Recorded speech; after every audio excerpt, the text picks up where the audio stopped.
air brake bleed sequence on this P1.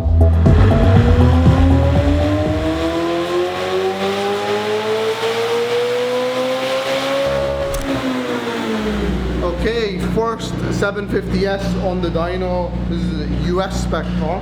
It's in for stage 2. I've wanted to dyno one of these for the longest time. It made 720 on the last run there. It made 735 wheel. Very, very similar to what a 720S makes. Basically the same power as a 720S. 720Ss in stock form, we see consistent 720 wheel.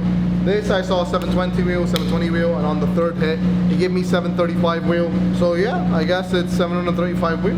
Maybe the next one is 745 wheel, you know, who knows. We'll bump this up to stage 2. Obviously, the main difference between the 720 and the 750S is final drive. The gearbox ratios are shorter, so that makes it a riot to drive. We're going to turn this up to 800 wheel on our stage 2 package. Downpipes, inlets, air filters, blow-off valves, and our tune. That should wake the car up a little bit. It'll also add 50 foot-pounds of torque. It's a nice starting point for this 750S. So, fun fact, McLaren spent a lot of time on the exhaust for the 750S. The 750S uses an iteration of the 765 LT exhaust. So, it's 2 straight pipes coming out the side and a sound chamber in the middle. The sound chamber is where the magic happens because it's supposed to be the best sounding McLaren they made. They spent hundreds of thousands of hours developing this back box. So yeah, let's see what it does. It's supposed to be even better than a 765.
Too hot for this shit, man. I think we should start putting the prices up in the summer for the packages. Instead of like a tariff fee, have like a heat fee.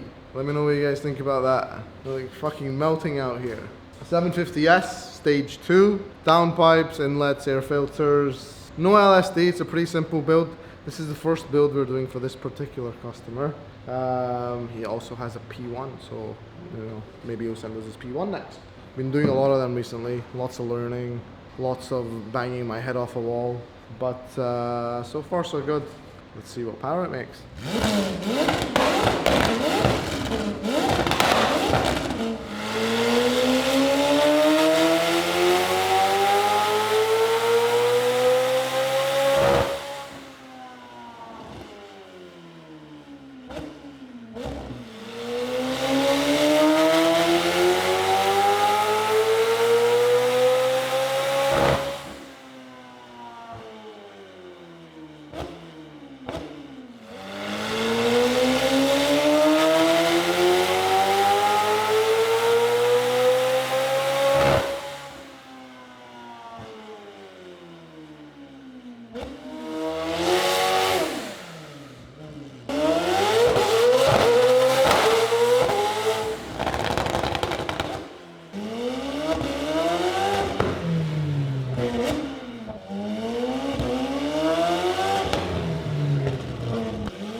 Sounds more direct. It's like, instead of the sound coming like from this size of a speaker, it's coming from this size of a speaker. It's more focused. It's got less of the wrong noises in it, and it's got more of the correct noises in it. Good job, McLaren, it's a good one. Really looking forward to what you guys do with the 788HS exhaust, because it will be, believe it or not, it will be even better than this. It went from 720 to 765 to 750S, and now to the 788HS. On the 788, they've put billet exhaust tips, so you can bet that they put a lot of money into that system. I am definitely gonna pick one up for my car. Probably be like $10 million, but still. But yeah, this 750S, really good. Numbers wise, we were expecting 800 wheel, and we usually run them at 600 foot-pounds, but this Titan in particular wanted to keep the torque low. So you can see we bring the curve in nice and smooth.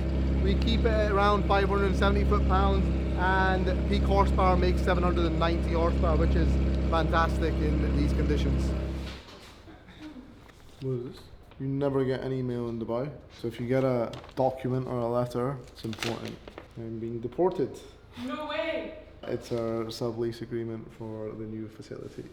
Sign here and sign here. We already have the facility. It's like half built. We've been paying rent for 22 days. So they give you the agreement, that's a Dubai thing. They give you the agreement after the place is already built, done, started working on it. That's the thing about Dubai. Everyone wants everything now. It's a good thing and it's a bad thing. It's a good thing because you can get anything done at any time. If it's 5 in the morning, you can get someone to come out and install the TV on your wall. We've done it before. Everything can be done in the same day, but the formalities they'll deal with later. But yeah, that's the great thing about Dubai. When is your renewal? November. You need to put down like 30K up front, right? That new car that you're thinking about?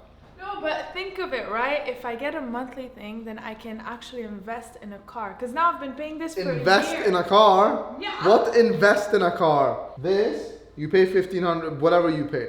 Yeah?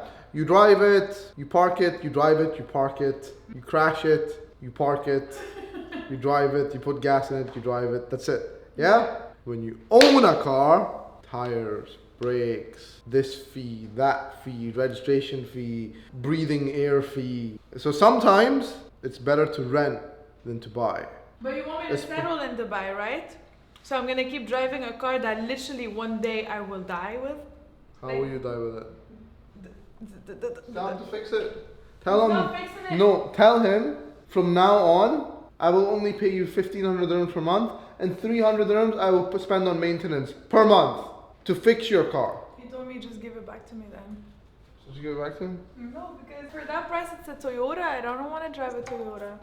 720S in, we're doing a service on it. It's getting a crank seal replacement. It's a stage 2 car. We did this one last year. Been running really well. No further upgrades at this time, but yeah, just another 720S.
Okay, gearbox back in with this one. Quick snag on the dyno to make sure there's no leaks. Saves me going out on the roads for like an hour. It's unnecessary risk, and why do that when we can do it right here? Dyno allows us to make sure that everything went smoothly, there's no leaks, and if there is a leak, we capture it here whilst the car is static and not out on the main road when you don't have access to such leak addressing facilities.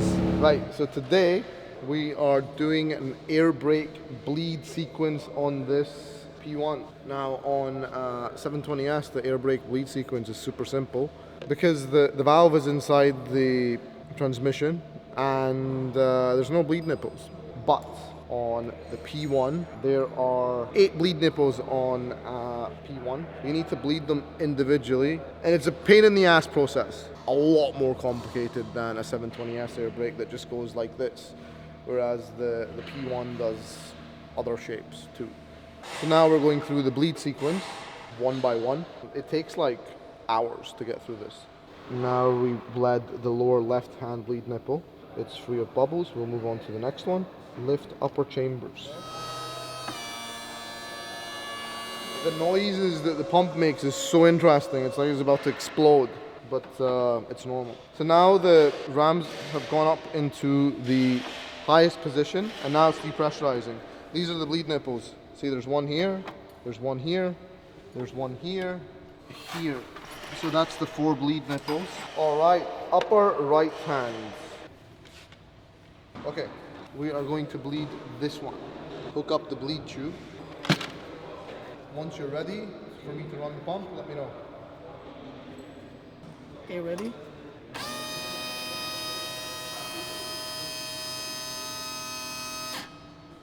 All good. Bleed bottom should always be higher than the whatever you're bleeding, because bubbles need to go up. Now we're good, yeah? Yeah. No bubbles here. Okay. Ready? All right. Close? Close. Okay, top up the fluid. So whilst you're bleeding the air brake, you need to make sure that the reservoir is full of fluid as well, so it doesn't go dry, otherwise it will just reintroduce air back into the system. Fun fact, on a P1 it takes like 43.5 litres of coolant. A regular McLaren takes like 24.5. And it's a really complicated system, so you need the fill tool to properly vacuum fill it, and you need to go over it like 10 times.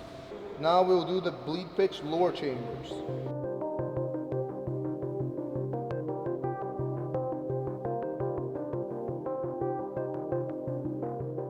The McLaren that had wiring loom mishap, he decided to go for a fully built engine, so Senna cams, crank hub, Senna pistons, bearings, new valve seals because the valve seals were leaking.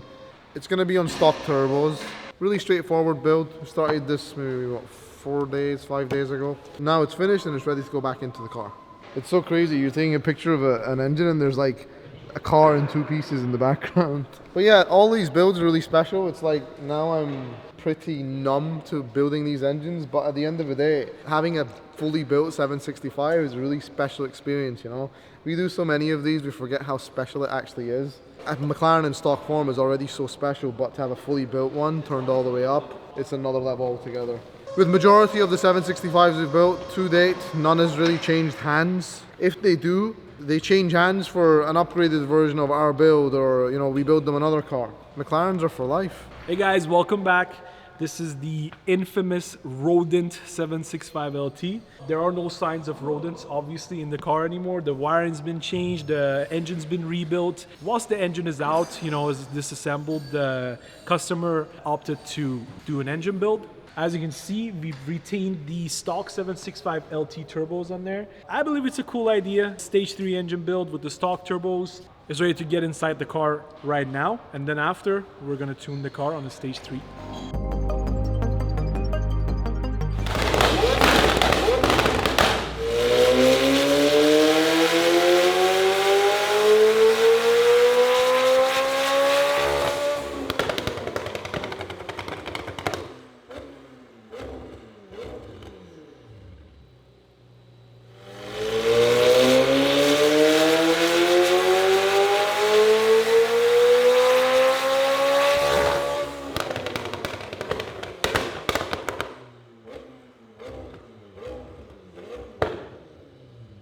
Okay, quick snagging session for this 765.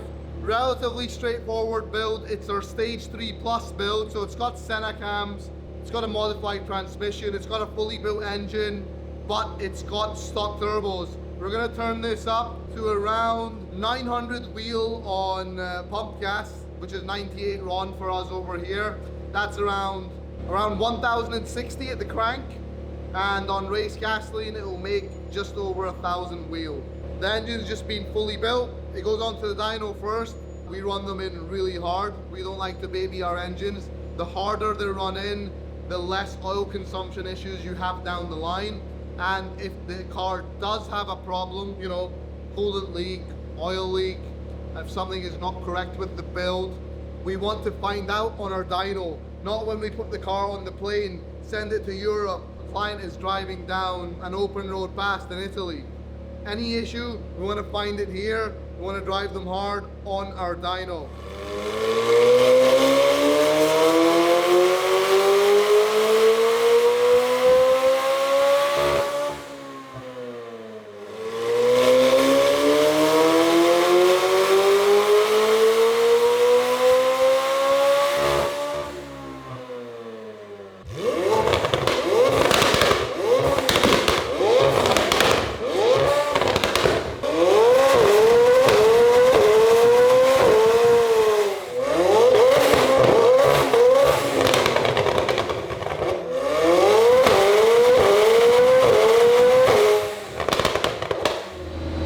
Wrapping this build up, Senecam, fully built engine, stock turbos.